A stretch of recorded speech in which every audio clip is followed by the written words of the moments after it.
nivel socioeducativo, adherencia al tratamiento, personas privadas de la libertad, muchos otros factores. Es por eso que a muchos de estos países en los que vemos que el nivel socioeconómico, el nivel de desarrollo es bajo, probablemente hay mayor carga de enfermedad. Y por ende también es un marcador como a nivel global, ¿no? Tiene mucha TBC, probablemente es un país que no está muy desarrollado, entre otras cosas. En cambio, en otros países donde ya las enfermedades o el estilo de vida ha cambiado, y hay otras enfermedades como las neoplásicas, las no transmisibles como hipertensión, diabetes, que son las predominantes. Los principales países con mayor carga son los de bajo de mediano ingreso. Acá una pequeña figura del año 2021 en la que la WHO determinó en que diversos países en la África subsahariana, la India y Perú y Bolivia mostraron una alta carga de enfermedad de tuberculosis. ¿Ya? A diferencia de países, llámese del hemisferio norte, como Europa Central o Estados Unidos, Canadá, Australia, en las que el volumen o carga era mínimo. Es decir, si yo tengo un caso de una presentación de un sintomático respiratorio en estos países, no voy a pensar de buenas a primeras que mi principal causa sea tuberculosis. Sin embargo, en Perú, si tengo un paciente sintomático con tos, pérdida de peso, sí probablemente sea la principal agente que voy a pensar de causa infecciosa. Asimismo, los casos de nuevos o recaídas de TBC extrapulmonar también son en nuestros países los principales, eh, así como en otros países. Así también la mortalidad. Si tenemos mucha... ok. Así Recording también, in progress. si tenemos muchos casos de tuberculosis, probablemente la probabilidad de que fallezcan estos pacientes va a ser mayor. Por eso Perú, Bolivia y el África y la India también son los que presentan esta gran estadística. Sin embargo, los casos de TBC-MDR y resistente a rifampicina también lamentablemente somos a la cabeza. Pero acá un dato interesante es que la parte de Rusia o la parte en nororiente son las más también características de esto. Pero en la mayoría de casos o de la que les presento, de TBC pulmonar, TBC extrapulmonar, nuevos casos, mortalidad y tuberculosis MDR, nosotros somos los principales ponentes de esto, ¿no? Son uno de los principales países en donde tenemos que pensar. Y a nivel de país, ya no a nivel mundial, sino a nivel de país, tenemos sitios en donde la carga de enfermedad se nota diferente. Tenemos el oriente de la selva, como Loreto, Ucayali, Madre de Dios, y en la parte de la costa, Lima e Ica. Lima también tenemos que tener la premisa en que más del 50% de la población peruana se concentra ahí en Lima, Callao, y por ende también la carga de enfermedad va a ser mayor. Pero en lugares del oriente, como Loreto, Ucayali y Madre de Dios principalmente, la probabilidad de TBC también existe.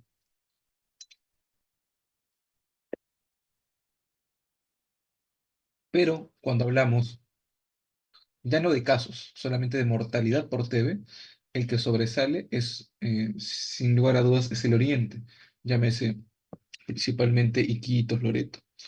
¿Ya? Acá tenemos una tabla en el lado derecho cuando se analizó hasta el 2022, que podríamos entender que en la parte de Lima, si nosotros nos damos un vistazo rápido, en Lima, Lima Centro, la tasa de morbilidad por TBC de 130, 109, 115 bajó a 53. Podríamos decir que nuestros factores, nuestros índices de cura para la TB han mejorado. Sin embargo, tenemos que considerar que en esa época había más COVID y por ende la búsqueda de nuevos casos de TBC cayó. No es porque hayan desaparecido, sino que han caído. Y por eso, en años futuros, 2023, 24, 25, vemos mayor casos de TBC. Probablemente por esta carga que no se ha diagnosticado, la mayor transmisibilidad y los mayor casos de TBC atípica. Casos MDR en el lado derecho y XDR en el lado izquierdo, también podemos ver que Lima y Callao concentran una gran población de estos casos. O sea, todo Perú y principalmente Lima y Callao y la parte del oriente, Loreto, Ucayali y Madre de Dios. Eso es para centrarnos por qué es importante la TV. TV mueve dinero, mueve estatus socioeconómico, poblaciones que no están en desarrollo y a nivel de Perú, podríamos decir, Lima está desarrollada, pero tenemos Lima en lugares en que no llega el internet, no llega las comunicaciones, Lima es muy grande, tiene mucho hacinamiento por la población y por eso también es un lugar que tenemos muy propenso de tener TV. Microbiología. Cuando hablamos de TBC, no solamente pensar que es causado por Mycobacterium tuberculosis, sino que esto es por un complejo. La tuberculosis está dada por un complejo Mycobacterium TB que engloba al propio Mycobacterium TB y a otros Mycobacterium, porque a veces podemos decir, ¿no? ¿Cuál de esos no ocasiona tuberculosis? Mycobacterium bovis, tuberculosis africana, microtis, no, todos ellos pueden ocasionar tuberculosis porque son parte del Mycobacterium TB, del complejo. Sin embargo, existen muchos micobacterium no TB. O sea, la clasificación sigue en TB, no TB, y los que son TB son del complejo.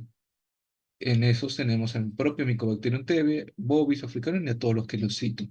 Y es importante conocer la envoltura y las características que son microbiológicas porque hay dos características como el ácido micólico de la envoltura, porque este es un target de bastantes medicamentos antituberculosos, y el hipopolisacárido como el hiparabino manano, que es parte de algunos métodos diagnósticos actuales para la búsqueda de TBC en algunos escenarios exactos. Pero entonces nosotros habremos escuchado que si tenemos esta característica del microorganismo, de que lo hace más resistente porque tiene ácido micólico, tiene el manano, las tinciones habituales no sirven. Como el sililice que habrán visto en microbiología, usan una tinción aparte que es resistente a la decoloración. Por eso lo determinan microorganismos VAR, porque son bacilos ácido alcohol resistentes. Y estos son VAR positivo. Pero entonces a veces hay personas o médicos o estudiantes que creemos que todo VAR positivo es igual a TB o al complejo Mycobacterium TB. Tampoco no es cierto, sino que te dice que es un bacilo ácido alcohol resistente, pero no es el único, existe otros como nocardia. Es por eso que cuando nosotros tenemos una baciloscopía, un clásico BK directo de esputo positivo, uno no puede decir que es un método diagnóstico definitivo de TBC. Es el método para empezar tratamiento, pero el método definitivo, como en muchas enfermedades infecciosas, es el cultivo, porque tenemos casos en los que estamos en junio, diagnosticamos un paciente con VAR positivo por un BK positivo, empezamos tratamiento y a los 2 meses sale el cultivo y no es un Mycobacterium TB, sino es un Mycobacterium no TB, un Mycobacterium abscesus, que tenemos varios, y el tratamiento cambia, le dan clofazimina, linezolide, tambutol, y otras drogas más, claritromicina, citromicina. Es decir, me sirve para empezar el tratamiento, pero no me da el diagnóstico. ¿Ya? Y considerar que hay otros microorganismos que pueden ser positivos en la baciloscopía. El crecimiento es muy lento, o sea, por eso es que yo hago la primera tinción y yo tengo que mandar a cultivo, porque el cultivo puede demorarme hasta 2 meses para que me diga que es negativo, dependiendo del medio. La transmisión se da por aerosoles, gotitas, flush, gotitas pequeñas que se quedan suspendidas y podemos transmitir. Podemos, cuando uno esté expuesto, que usualmente la mayoría hemos estado expuestos, más de un 75 o 90% de personas, tenemos la opción de hacer una cura inmediata, porque nuestro sistema inmune es adecuado, una enfermedad primaria, una infección latente o una reactivación. Entonces, la cura inmediata es lo principal. Nos contagiamos y nuestro sistema inmune es adecuado y lo elimina. Pero tenemos otro que nuestro sistema inmune no está adecuado y lo encapsula, lo hace complejos de Gón, granulomas y lo queda en el pulmón. Y cuando hay una pequeña estado de inmunocompromiso, inmunosupresión, diabetes, cáncer, quimioterapia, VIH, algo, se reactiva y hace diseminación. Las presentaciones de la TB extrapulmonar pueden darse porque se da una diseminación primaria, se siembra en algún otro lado como en el cerebro o en el hueso, así, queda dormido en complejos granulomas como en el pulmón y luego se reactiva, o porque después de una infección primaria, luego vuelve a activarse. Como le decía, el 90% controla la infección primaria, se da un aclaramiento o pasa una fase latente, pero no pasa más. Y esto puede desarrollar en cualquier momento de nuestra vida inmunocompromiso o activación por inmunocompromiso. Es por eso que el PPD, que es una prueba que vamos a ver más adelante, no es muy útil aquí en Perú porque la mayoría, si nos hacemos esa prueba, vamos a dar reactivo porque hemos estado expuestos al microorganismo y hay muchas reacciones cruzadas.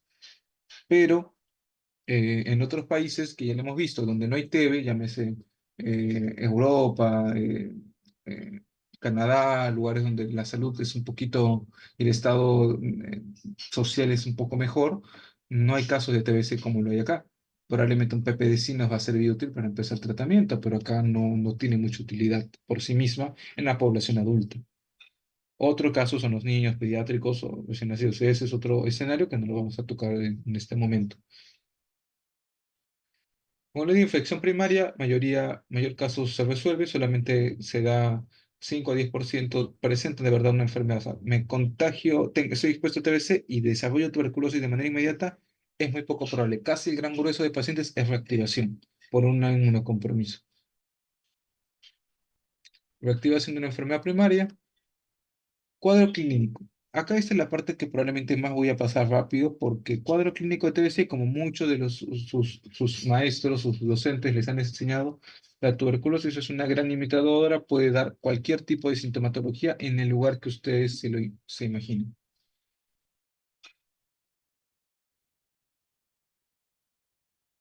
Si hablamos de síntomas generales, puede dar fiebre, pérdida de peso, malestar, cansancio, porexia, astenia, síntomas pulmonares. Ahorita hablando de un TBC pulmonar, tos seca, tos húmeda, dolor pleurítico, absceso pulmonar, derrame pleural, neumotórax, granulomas, cavitaciones, linfadenopatías, ganglios, neumonías. Puede dar todo lo que ustedes se imaginen. Es decir, yo en un diagnóstico diferencial, en su visita del día a día, ven una tomografía, es una neumonía intrahospitalaria, ya. Y uno de ustedes dice, este TBC, en teoría, en base teórica, nadie puede decirles que no, porque siempre puede ser TBC. Siempre puede ser. Pero no es que sea mi primera opción, o sea, no van a tener pierna. Pero como sé que el tiempo de enfermedad, o sea, estaba normal, tenía una placa de inicio normal y a los 3 días presentó eso, probablemente lo más frecuente es una neumonía hospitalaria, pero en teoría puede desarrollar cualquier forma de presentación, incluso aguda. Diagnósticos, exámenes auxiliares, imagenológicos, radiología, tomografía, diversas presentaciones y lo principal para yo determinar que eso no es factores de riesgo y cuadro clínico. Tengo que tener un cuadro clínico que puede ser diverso, factores de riesgo, un paciente que vive en Perú, hacinamiento, familiares con TB, que tiene algún inmunocompromiso como VIH, diabético, cáncer, tiene una caverna en el pulmón, está tosiendo sangre, tenga un infiltrado en algo de brote, bronquiectasias, probablemente puede ser TB. Otras presentaciones, la tuberculosis miliar, que es una presentación hematógena, diseminación hematógena, puede surgir de una infección primaria o reactivación. TBC extrapulmonar, la tuberculosis puede afectar a cualquier órgano con presentación clínica, o sea, imaginémonos, nos da en el abdomen, da dolor abdominal, a veces hemos tenido pacientes con cuadros de gastritis, apendicitis, diversas cosas y sale que es TB. Hemos tenido pacientes con dismenorrea, dolor pélvico, que piensan que es una enfermedad pélvica inflamatoria, una EPI, y sale siendo TB con una salpingitis. Hemos tenido casos con una pilonefritis, con la triada clásica, que sale TBC urogenital, una meningitis que al final sale siendo TB, diversas cosas. O sea, todo podría darnos TB.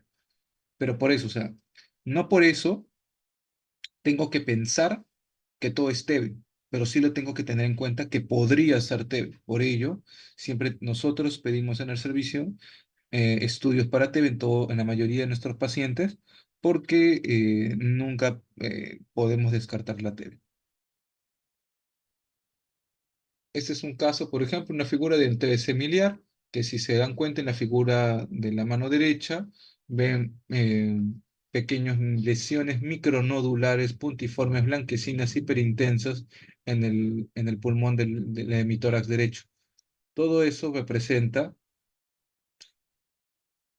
a micronodulaciones, a lo que comúnmente se conoce como granos de mijo, granos de arroz, que les dicen, ¿no? Por el caso clínico, paciente varón, mujer de tantos años, que viene con tos de 3 semanas, fiebre, pérdida de peso, le toman una tomografía, se evidencia imagen compatible con granos de mijo y lesiones en el árbol de brote, TBC, es lo que quieren decirlos, porque es la presentación típica.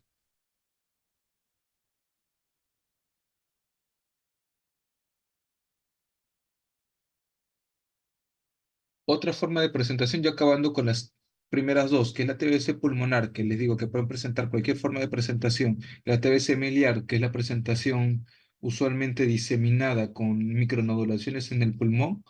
La tercera forma de presentación son las extrapulmonares. De las extrapulmonares, la presentación más frecuente, una de ellas, es la TBC del sistema nervioso central. El problema frecuente es ganglionar, pero de la TBC del sistema nervioso central, la presentación más frecuente es la meningitis, pero también puede haber sistema nervioso central, tuberculomas, aracnoiditis, mielitis transversa, o sea, puede presentar todo.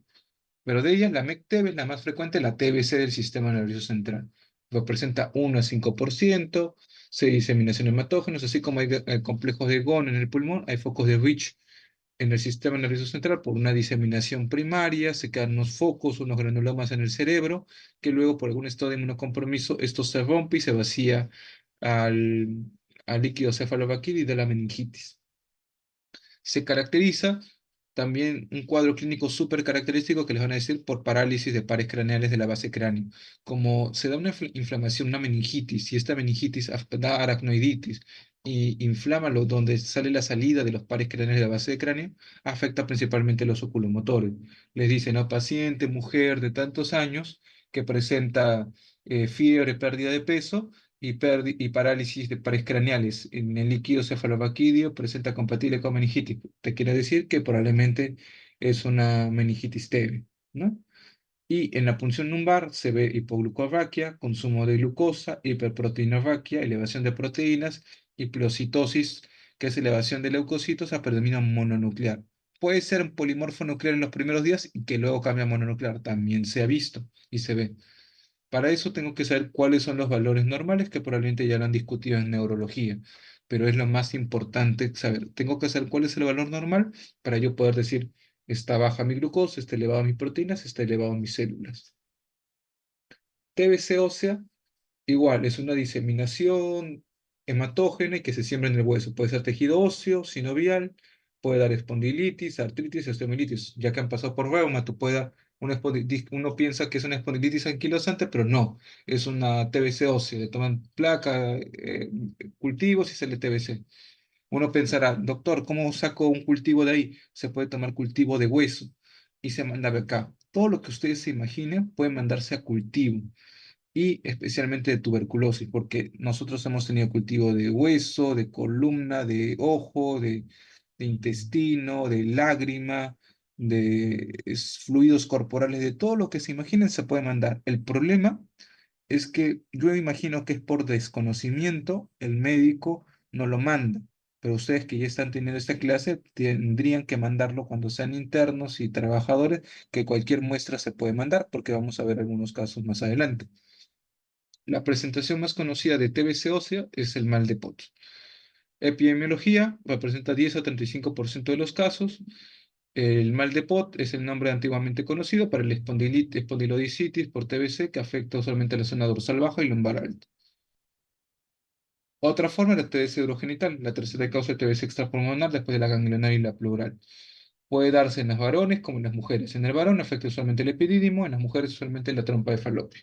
Puede dar, ¿cómo se llama? Eh, eh, esterilidad también.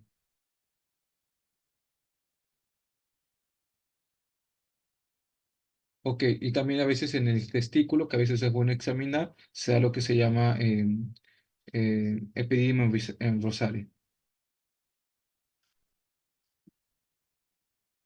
Ya, TBC ganglionar, de todas, es la presentación más frecuente. En algunas yo les he puesto, o sea, por ejemplo, TBC del sistema nervioso central, la más frecuente de la presentación de la TBC del sistema nervioso central es la meningitis. Pero de todas las TBC extrapulmonares, la TBC ganglionar es la más frecuente. Y quizás un término muy conocido o que probablemente habrán escuchado es el escrófulo, que es un ganglio cervical que se ulcera y bota pus, botas calcium y es muy basilífero. Ese es el término de escrófula continuamente. Es una TBC cervical, es una linfadenopatía, que es la más frecuente. Y entra en nuestro diagnóstico diferencial el síndrome linfoproliferativo. A veces ustedes examinan ganglios en pacientes, piensan que es cáncer, una metástasis, al final le toman una biopsia y en vez de que sale tejido, sale calcium, o sea, tejido blanco, blanquecino, sale pus, lo mandan a cultivo de gérmenes comunes, cultivo normal, sale negativo. pero algún otro de ustedes escuchó la clase, lo manda a beca y sale positivo, porque sale TBC. O sea, ese es el motivo de la importancia de todo esto.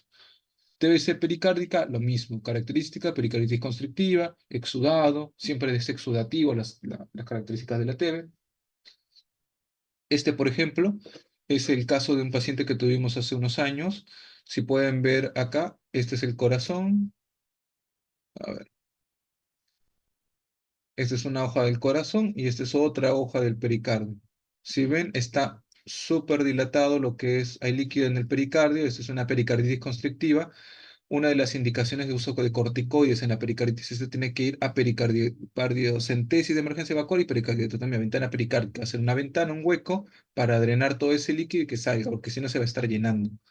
¿Ya? Pero a veces uno piensa, TBC solamente afecta el pulmón, sí, pero puede afectar cualquier otro órgano que ustedes se lo pueden imaginar. Así que pues, si ustedes, un grupo quiere ser cardiólogo y no saben que existe la TBC, probablemente en TBC, pericarditis constrictiva, no van a buscar la TBC, van a entrar a ventana pericárdica, van a hacer corte o cirujano de tórax y no van a mandar a cultivo y se perdió la muestra. Y por ejemplo, este es de marzo del 2022. No mandaron a cultivo, pero miren, entraron como una pericarditis constrictiva y cuando ve el hallazgo del cirujano de cardiovascular, que ve corazón con siempras gaseosas.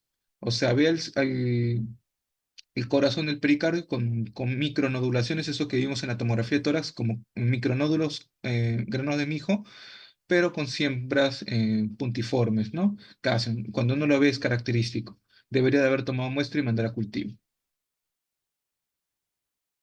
TBC gastrointestinal también es una gran imitadora, hay que buscarlo siempre. La presentación más frecuente es la presentación iliocecal. Debido a esta característica, a esta ubicación de la lesión, les preguntan, lugar más característico de la presentación de la TBC intestinal es la iliocecal. ¿Por qué? Porque hay muchos pacientes que entran con diagnóstico aparente de apendicitis. Hace poco tuvimos un joven de veintitantos años, que el año pasado, una joven, mujer, veintitantos, arquitecta, que estaba trabajando. El año 2024 lo operaron de apendicectomía. Y después de eso, sigue con dolor en hipocondrio derecho, malestar, náuseas, se hospitaliza dos, tres veces. Y ya después de tiempo, ya un médico lo hospitaliza de nuevo, se queda en un piso de medicina, le hacen una colonoscopía y encuentran en el colon una obstrucción. Le toman muestra de esa obstrucción y salen TBC, salen granulomas. Pedimos revisión de la biopsia de esa biopsia del 2024 donde le operaron el apéndice y, no, y ya no salía apendicitis, salía apendicitis, bueno, decía lesión será en apéndice con granulomas. O sea, también por la ubicación puede ser una falsa percepción de que puede ser un cuadro típico, por eso siempre hay que revisar, hay que entender el contexto. La historia clínica es importante por eso. Este es el caso, ¿no? Así se ven algunas granulaciones, ¿no? Se ven en epiplon, en el peritoneo, granulaciones, que esto obviamente no es normal, que podría confundirse con carcinomatosis, claro que sí, pero por eso hay que tomar muestra, un corte y mandamos a patología. Este es un caso que les quiero compartir, por ejemplo, este es de un paciente, si se dan cuenta, esta es la vértebra, indemne es como se debería ver, pero si ven justo en la figura de abajo, ven la vértebra destruida. ¿Dónde está lo bonito? En que ya no se ve, ya no está con su forma habitual. Se ve trozos de hueso por todos lados y además, si se dan cuenta en la primera imagen, esta es la imagen uno. Esta es la imagen 3. ¿Ya? En la imagen uno vemos acá este músculo que está acá es el psoas. Y acá también debería estar el psoas, pero acá hay algo que lo aumenta de volumen. Si se dan cuenta en el siguiente corte, en la imagen 2 creció más. Es la misma tomografía, son que diferentes cortes. Y en la imagen 3 se ve la destrucción de hueso, este es la espondilodicitis, y se ve que también el psoas del lado derecho también está comprometido. Es decir, esta es una espondilodicitis con absceso de psoas bilateral. Se tomó muestra, se mandó Ginexpert y salió TBC. ¿Ya? Pero nosotros tenemos que tener la teoría clara. Nosotros sabemos que la presentación más frecuente de TB es pulmonar, entra por vía respiratoria. Usualmente la mayor parte lo elimina, pero un pequeño porcentaje hace una infección primaria, es cierto, y otro porcentaje una siembra y por algún estado de inmunocompromiso se reactivan. Pero todos los pacientes usualmente hubo una presentación, una microentrada pulmonar. Es decir, yo, a pesar de que el paciente tenga dolor abdominal, dolor en la columna, una meningitis, tengo que estudiar el pulmón. ¿Por qué? Porque el paciente, uno, porque ya les estoy comentando, y otro, porque ¿qué pasa si el paciente viene por meningitis? Ya le hago estudio y sale TB. Ya, chévere. Pero ¿y el pulmón? ¿Cómo llegó la TB para allá? En este paciente vimos que tenía esto, le pedimos una tomografía de pulmones y vimos que en el ápice del lado izquierdo hay este infiltrado sospechoso. Y en este pulmón del lado derecho también este otro infiltrado, que es normal, que no es normal. Entonces tenemos un paciente con lesión en columna, con absceso de psoas, porque la tuberculosis en columna, como le dije, se llama mal de Pot, y cuando hace absceso usualmente se caracteriza porque da abscesos en psoas y vemos que hay un infiltrado compatible. O sea, no tenemos hasta el momento sospecha de que fuera TB, pero tenemos un paciente de Perú, joven, que tiene lesión pulmonar, lesión en columna compatible, deberíamos empezar tratamiento para TB. Tomamos muestra, todo lo demás. Este es otro corte de la lesión en la columna que se ve destruida y compromete la médula. También por el compromiso de médula importante, o sea, el paciente está entrando ya con sección medular, tenemos que darle tratamiento y corticoides. Le pedimos una prueba de GeneXpert, esto fue particular que se mandó porque en ese momento no había reactivo y salió TBC positivo. Pero hasta que nos llegó el resultado, tenemos que empezar el tratamiento. Ese es el tema, ¿no? O sea, le empezamos tratamiento, tomamos muestra, empezamos quizás un tratamiento el día lunes, y el día miércoles, jueves, nos llega el resultado, lo continuamos. ¿Hay casos en los que podemos esperar? Claro que sí. TBC cutánea, TBC sin compromiso, ¿no? Pero una TBC que afecta todo, que haya destruido la columna, que me ocasione sección medular, todo eso, probablemente la urgencia está más ahí. Una pericardite constrictiva, una meningitis TB, que compromete el estado, ¿no? del paciente. Este es otro caso que, por ejemplo, miren, en este paciente le pedimos de líquido acítico. O sea, tú puedes pedir TB de donde ustedes se lo imaginen, solamente que tienen que hacer la búsqueda. Si no lo buscan, no lo van a encontrar. Este es otro caso, este es una mastitis. Por ejemplo, pedimos exámenes, revisamos y dio una lesión crónica granulomatosa y la tinción VAR fue positivo. Obviamente, esto nos da pie a empezar tratamiento. Obviamente, el diagnóstico definitivo es el cultivo, pero da presentaciones aberrantes que pueden confundirnos. Por eso tenemos que tener en cuenta cualquier escenario. Este es un caso de una escrófula, por ejemplo. Esta es una lesión ganglionar cervical de un paciente que esto luego termina reventando y da secreción casi. Esta es otra foto de otro paciente que reventó. Más frecuente, ¿no? Ganglionar. Este es el TB-LAM. Este es un paciente que lo tuvimos hospitalizado y se acuerdan, ¿no? Parte de la microbiología es el LAM, el lipoaminomanano en orina. Solamente está indicado en pacientes con VIH y con CD4 menos de 100 idealmente. La guía actual del MINSA pone de 100 a 200 hospitalizado. Nosotros idealmente lo validamos en menos de 100, pero en otro paciente que no sea VIH usualmente no se debería pedir porque hay más falsos, hay más reacciones cruzadas, tiene menos sensibilidad y se pierde la utilidad de la muestra. Eso ha sido válido en estos pacientes. Otro, ¿no? Paciente que pedimos positivo, TB-LAM y damos caso. ¿Y por qué se diseñó esto? Porque vieron que muchos pacientes, lo que ustedes podrán decir, doctor, yo sé que la teoría me dice que entra por el pulmón, tiene su lesión pulmonar, que es lo más frecuente. Pero ¿qué pasa si el paciente no sabe toser, no sabe botar esputo, no sabe hacer eso? Y aún así, incluso hay pacientes que son paucibacilares, es decir, tienen baja carga de bacilos. Y los pacientes VIH sobre todo, no botan muchos bacilos, con poca cantidad de bacilos ya se diseminaron. Pueden tener presentaciones extrapulmonares. Vieron que este TB laminorina, que es el hipoaminomanano, que es la de la cápside, se puede botar por orina y pueden detectarlo. O sea, ya no es una prueba de orina, ya no está limitado a que el paciente me dé una buena muestra, sino a una muestra de orina que la mayoría de pacientes lo puede dar, no hay ningún problema. Pero solamente en pacientes VIH está validado, como les digo, pero es la utilidad. Este es un caso interesante. Esta es una joven de 16 años. Ya miren la edad. Probablemente alguno de ustedes va a querer ser traumatólogo y va a decir, ¿por qué tengo que aprender infectología? ¿Por qué tuberculosis? Si voy a operar huesos, todo eso. O fracturas, otra cosa. Es un paciente de traumato que lo vimos en el 2023. Ingresa porque tenía un nódulo, un quiste en el dedo. Fue en la base de tercer metacarpiano de mano izquierda. Entran a operarla, dicen es una paciente joven, hay que ayudarla. La opera, ven que tiene un tejido raro de aspecto cerebroide, ahí está bien, y la mandan a patología. ¿Mandaron a cultivo? No, para variar, no lo mandan a cultivo. Toman el reporte y sale osteomielitis granulomatosa con necrosis hipocasiosa por etiología tuberculosis. Es decir, una joven de 16 años, sin aparentemente etiología, con una lesión en el dedo, en tercer metacarpiano de mano izquierda, sale con probable etiología tuberculosa.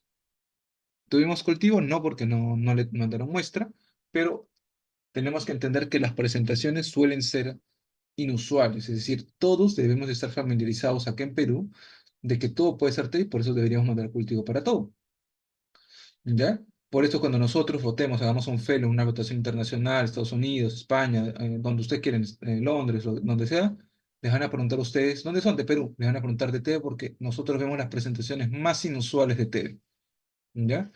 Así que tenemos que tener ese fuerte de saber todo. Y es lo que más van a tener que ver, y en su serón o en prácticas es lo que van a tocar. Otro caso de escrófula en TBC ganglionar. Pedimos muestra, positivo a TBC. Este es de absceso intraabdominal. Este es otro caso, pero es absceso intraabdominal. O sea, ya vimos de líquido acítico, de hueso, de LCR, o sea, de todo puede salir.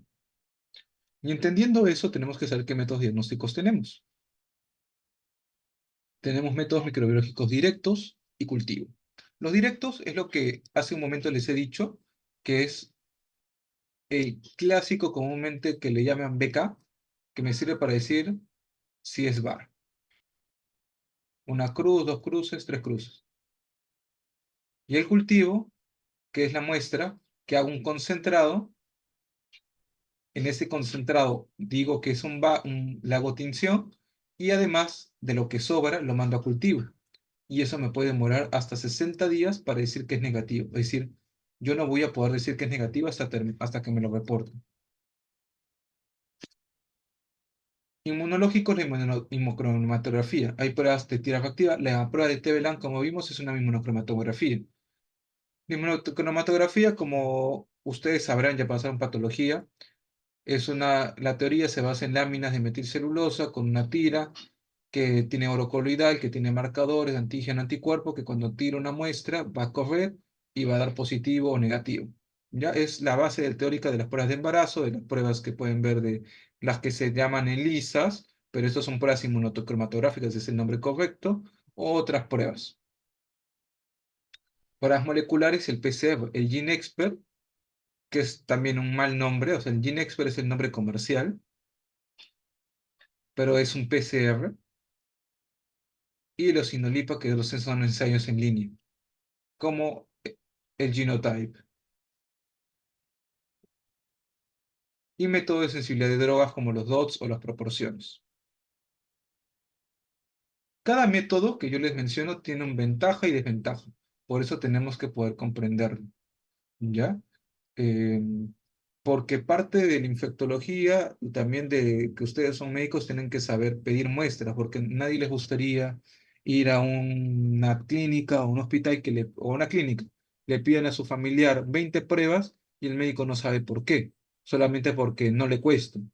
No, tienen que pedir las pruebas que más les sean útiles, las necesarias y lo que lo sea útil, porque recién cuando le cobren al médico lo que está gastando, que no sea útil, ahí recién va a sentir la utilidad de eso. Y más aún en un país donde tenemos pocos recursos y tenemos que priorizar.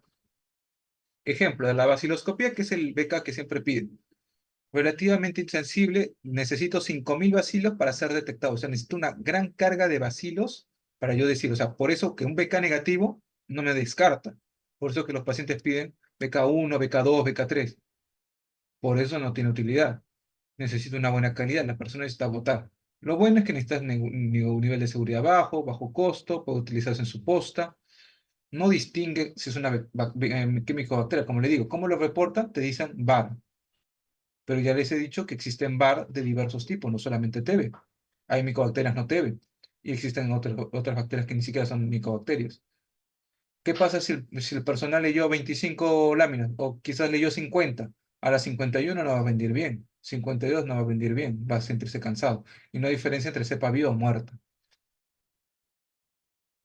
Este es el estudio en el que se demostró, en el que mientras más muestras pido, más puedo aumentar el rendimiento de la captación. Es por eso que piden más, piden seriado. Pero tendríamos que pedirlo cultivo idealmente. Y la tinción ácido alcohol resistente porque va a florecer. Esputo inducido, que a veces tenemos dos opciones. ¿Qué pasa si el paciente no bota flema? Tenemos dos opciones. Un lavado bronquialveolar o un esputo inducido. Lo malo del lavado bronquialveolar es que tienes que hacerlo con un protocolo, tienes que estar validado, tienes que someterlo a un procedimiento invasivo. En cambio, el esputo inducido lo nebulizas al paciente con cloruro de sodio al 3% y el paciente bota hasta el último alveolo, porque es un suero hipertónico. Lo va a hacer botar aunque no quiera, bota todo. No necesitas intubar o ponerle un tubo al paciente.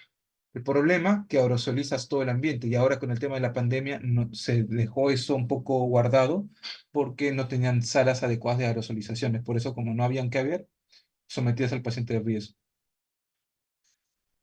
Pero sería un buen método si tenemos las medidas adecuadas. Cultivos, ventajas, mejor método diagnóstico definitivo. Importantísimo. Siempre cultivo en infectología es el método diagnóstico de utilidad. Mayor sensibilidad. Acá solamente necesito 10 bacilos. En cambio, en el otro, en el directo, necesitaba más de 5.000. ¿Por qué? Porque dejo creciendo una pequeña colonia hasta por 60 días y puede crecer de una hasta millones. Puedo detectar fallas, puedo diagnosticar TBC extrapulmonar, permite detectar especie, porque ya creció, o sea, ya puedo saber quién es. Pero si yo solamente tengo un bacilo, no sé qué es. La desventaja es que necesito preparación del medio laborioso, necesito un nivel de bioseguridad alto, B2, B3, por eso que yo no puedo hacer un cultivo en mi posta, en mi serum, no. Tendría que guardar la muestra de su esputo y llevarlo a un laboratorio adecuado, a su centro de salud o a un hospital grande.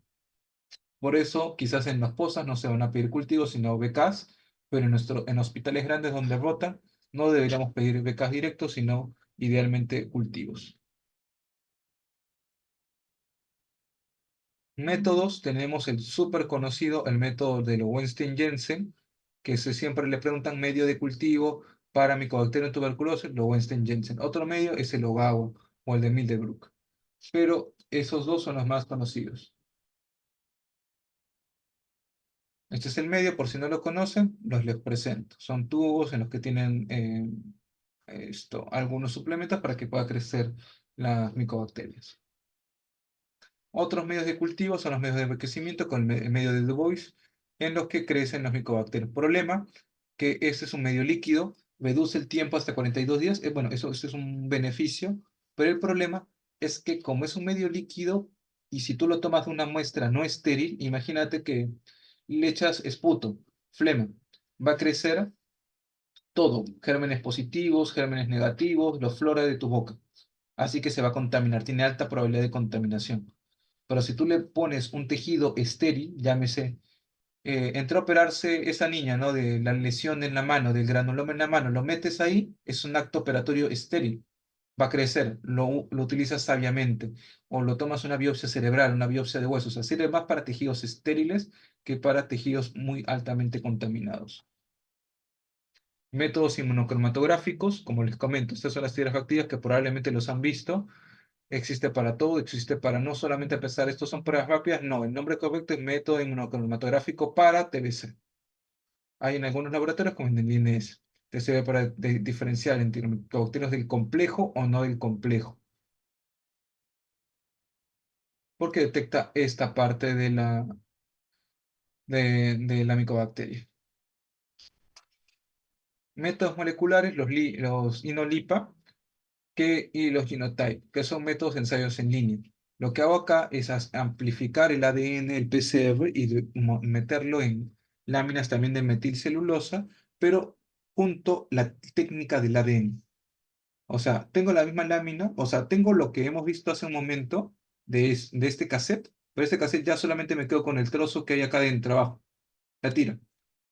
Y ya no le pongo sangre ni elementos, sino le pongo la muestra amplificada de PCR. O sea, pongo en un termociclador moléculas, o sea, ya necesito un laboratorio grande, termocicladores, necesito y lo testeo. Y acá me puede dar, según lo que marque, si es micobacteria intracelular, Kansas, según lo que me dé. Y también puedo hacerlo para determinar resistencia.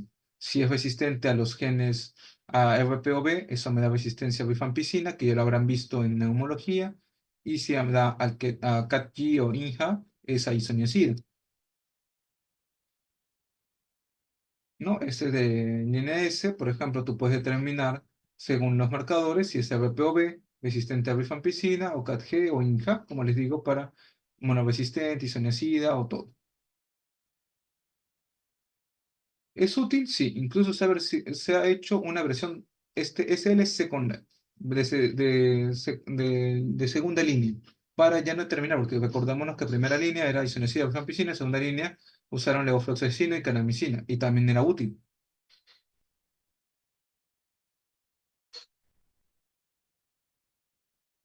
Problema de estas pruebas de las inolipa, de las test de genotype, es que necesitas muestras vivas, o sea, necesitas primero que tu cultivo haya crecido, que tenga colonias, y de tu colonia hacer una muestra amplificada.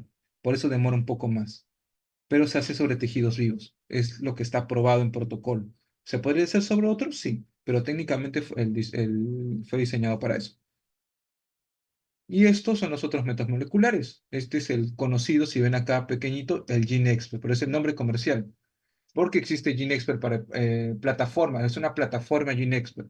Porque existe GeneXpert para hepatitis C, para carga viral de hepatitis C, hepatitis B, o sea, ¿cuál es el beneficio? Si se dan cuenta, acá está al costado de una laptop, el tamaño de una laptop, casi, 4 espacios.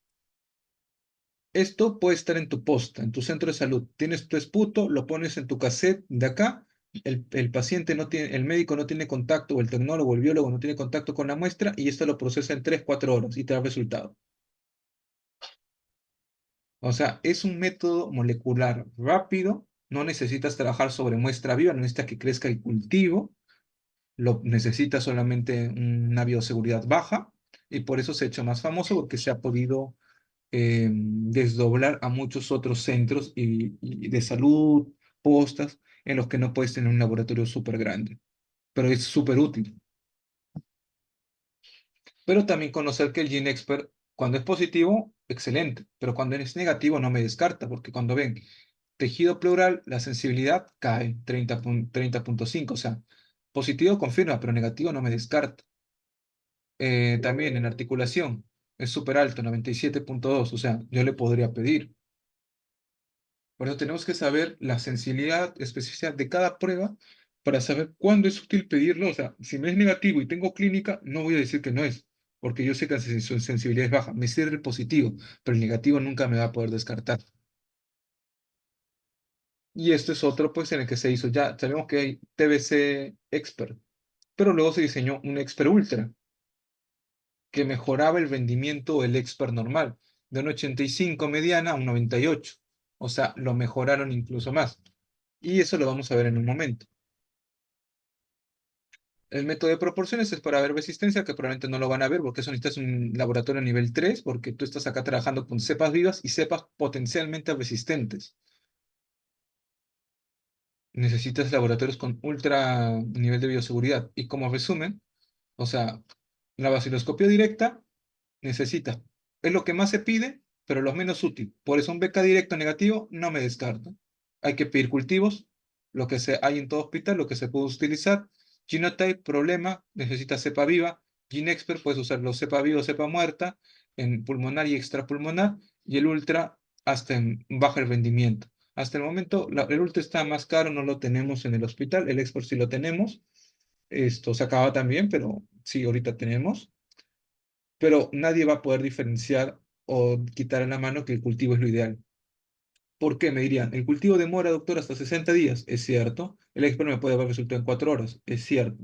Pero, em, ¿yo cómo voy a poder saber si es sensible o resistente? En el expert me dice que es resistente a rifampicina, el que tenemos. y en la mayoría. Actualmente están haciendo rifa ISO, pero si es resistente a itambutol, o pira, o levo, o no sé, linesolit, no lo voy a poder determinar.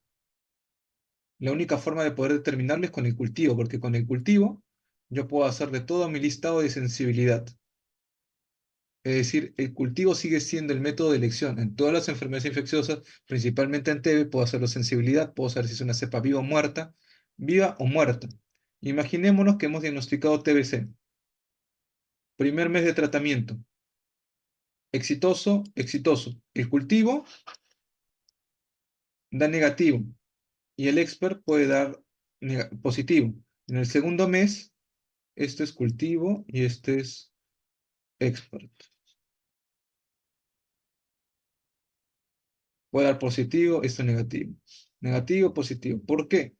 Porque acá tú estás, ¿qué ve el expert? El expert no ve viabilidad, el expert ve una cadena, parte del micobacterium. O sea, el micobacterium puede estar muerto, como las pruebas de ADN que le hacen a las personas que han fallecido lamentablemente para saber si es tu familiar o no. Quieren saber si tiene ADN. O sea, nada más, no quieren ver si estás vivo o muerto. En cambio, el cultivo sí ves viabilidad porque crece la colonia. Es la misma técnica o la misma base para decir que una baciloscopía, un BK, puede ser positivo, positivo, positivo, pero no te indica que hay falla necesariamente. El único que te dicta falla es el cultivo. Es por eso que la importancia del cultivo es hasta el momento lo primordial.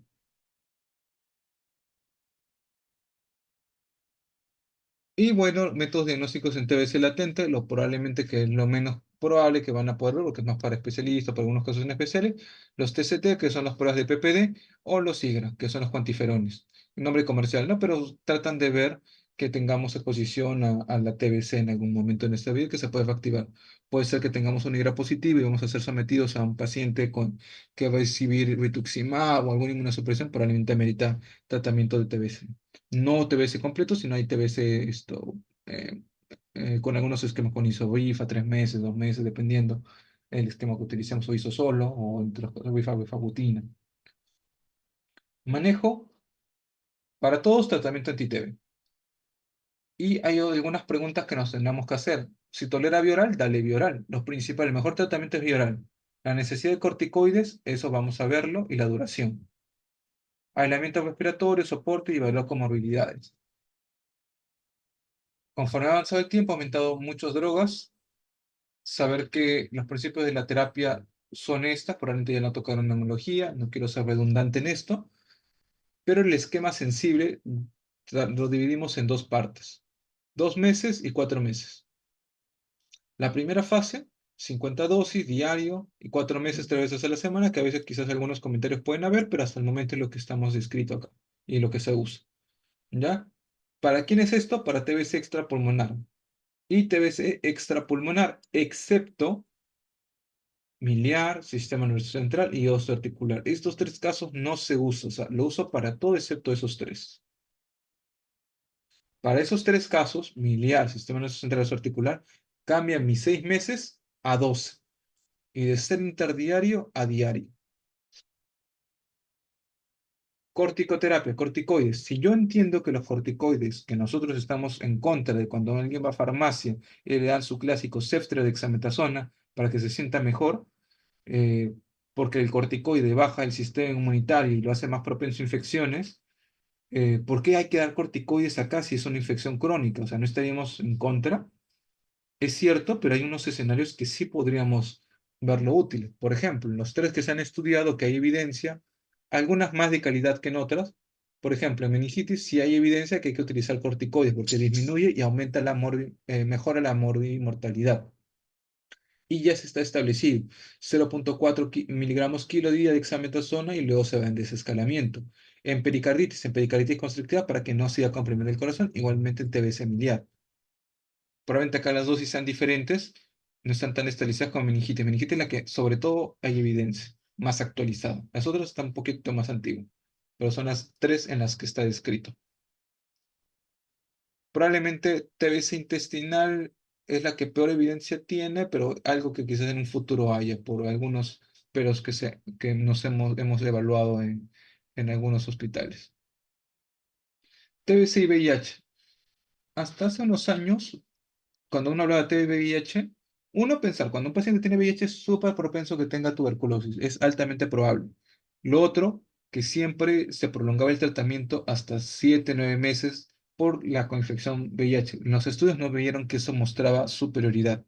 Hasta el momento, ya con el último artículo que fue publicado, bueno, en la norma que lo actualizaron, ya con la evidencia que había, bajaron de 2 a 4 meses, pero miren que es diario.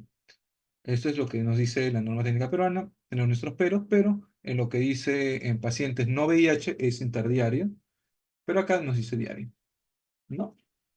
3 veces a la semana, diario. Igual, esto aplica a parte de ese pulmonar, extrapulmonar, pero no a la miliar, ni sistema nervioso central o articular. TBC resistente, eso tiene que aprender las definiciones. TBC-MDR, nuestro núcleo básico es isoniazida rifampicina. Resistente a rifampicina, resistente cuando es RR, pero preguntaríamos por qué hay un término exacto para resistente a rifampicina, pero no para resistente a isoniazida, ¿no? Es porque cuando es resistente a rifampicina o resistente a isorifampicina, se trata igual. Cambio, si es resistente a isoniazida, solamente le cambias el medicamento, pero en cambio en estos dos no se trata igual, porque la probabilidad de resistencia múltiple y de fallar, porque la rifampicina es una super droga, eh, la perderíamos por XDR y XDR. Hasta hace unos años se utilizaba la definición de XDR cuando era resistente, era MDR más resistente a una quinolona y a un inyectable. Ya eso ya cambió y se usa cuando es una quinolona, una fluoroquinolona y algún grupo de medicamento de grupo A, como bedaquilina o linezolid. Para XDR cuando es frente a la quinolona. Poliresistente cuando es diferente a un fármaco sin cumplir los demás criterios. Estos son los grupos, probablemente las clasificaciones que hemos visto, los grupos A, B, C, D, que han ido cambiando conforme pasó el tiempo. Esto es lo que actualmente queda, ¿no? Grupo A, grupo B y grupo C. Esto es para rifampicina, como les digo, ¿no? Resistente a rifampicina o TBMDR se trata igual. Actualmente se usan hasta 2 años de tratamiento, pero existen esquemas en los que ya se puede utilizar con los nuevos medicamentos con bedaquilina, linezolid, cleofacimina, y levofloxacina, esquemas mucho más cortos, ya que esperemos que eso se esté utilizando. Y algo que tienen que saber acá, que la RAFA, que es la reacción adversa a fármacos antituberculosos, es ¿cuántas pastillas damos usualmente? Nosotros damos isoniazida, empezando en un esquema sencillo, isovecida, rifampicina, etambutol, piracinamida. Un paciente en más de 50 kilos debería recibir 3 tabletas de iso, 2 cápsulas de rifa, 3 etambutol, 3 piracinamida y una vitamina de la piridoxina porque toma isoniazida.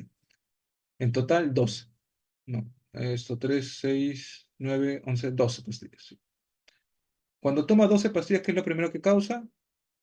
Malestar gástrico. O sea, la rafa gástrico es la principal reacción adversa a los fármacos antituberculosos. Es lo esperable, pero no por eso le voy a suspender el tratamiento porque lamentablemente este esquema es el más adecuado o el que más éxito tiene. Y esos son todos los efectos adversos que pueden ocasionar. Y esto sí les vamos a preguntar porque esto lo tienen que saber porque los pacientes toman fármacos antituberculosos y es lo principal. Sin embargo, el principal medicamento que tenemos que suspender es el RAFA cuando presenta RAFA hepático. No es el principal porque el principal es RAFA gástrico, pero el más importante es RAFA hepático, que lo definimos como 3 veces mayor al valor basal más síntomas o 5 veces sin síntomas. Cuando da esto, tenemos que hacer retos, quitar todos los antituberculosos y empezar a darle uno por uno. Considerar algo, que la iso, pira, etambutol, y piracinamida de ellos, la ISO incrementa transaminasas, la rifa incrementa transaminasas, la pira, hepatitis. O sea, ISO, rifa, pira son hepatotóxicos. El etambutol es el único que no se ha descrito, o sea, es el menos probable, no ocasiona hepatotoxicidad. Probablemente van a encontrar un artículo o alguna revisión post-marketing que diga sí da hepatitis, pero no es el usual. O sea, si yo tengo un paciente que tiene RAF hepático, El antituberculoso que yo no voy a sospechar es etambutol. Si yo les digo isoflurane, etambutol no es ocasionador de bafo hepático. De ellos, el más frecuente es la piracinamida de lejos. De ahí sigue isoflurane, pero el etambutol no, él es el buenito. Ya para terminar, conclusiones. La tuberculosis es una infección que puede ocasionar una variedad de presentación. Ya lo hemos visto, presenta cualquier tipo. Lo típico, sintomático respiratorio, más de 2 semanas, tos, pérdida de peso, vive en Perú. Pero puede dar cualquier otra presentación. Sospecha clínica es lo importante, factores de riesgo, inmunocompromisos. Tuberculosis tiene tratamiento. Si tú lo tratas, tiene un éxito enorme. Y es basado por su patrón de resistencia. Por eso el cultivo es lo más importante. No importa que le tomas un Ginexpa, tienes que pedir además cultivo siempre. Se pasa en un tratamiento empírico a un tratamiento individualizado. El seguimiento con vaciloscopías mensuales es importante, pero igual el cultivo muestra la viabilidad del mismo. Es decir, cultivo es importante para confirmar que esté, ver cuál es la sensibilidad, ver que esté viable, porque si el cultivo muere al mes, 2 meses, es porque el tratamiento que le estoy dando está bueno. Pero la vaciloscopía no, o sea, me dice, para el seguimiento, el cultivo es lo más importante. Le pido vaciloscopía mensual más cultivo. El cultivo es el que manda. Existen métodos diversos, pero es importante conocerlos para darles un mejor uso. Y eso sería todo, estimados doctores. No sé si hay alguna pregunta, duda al respecto.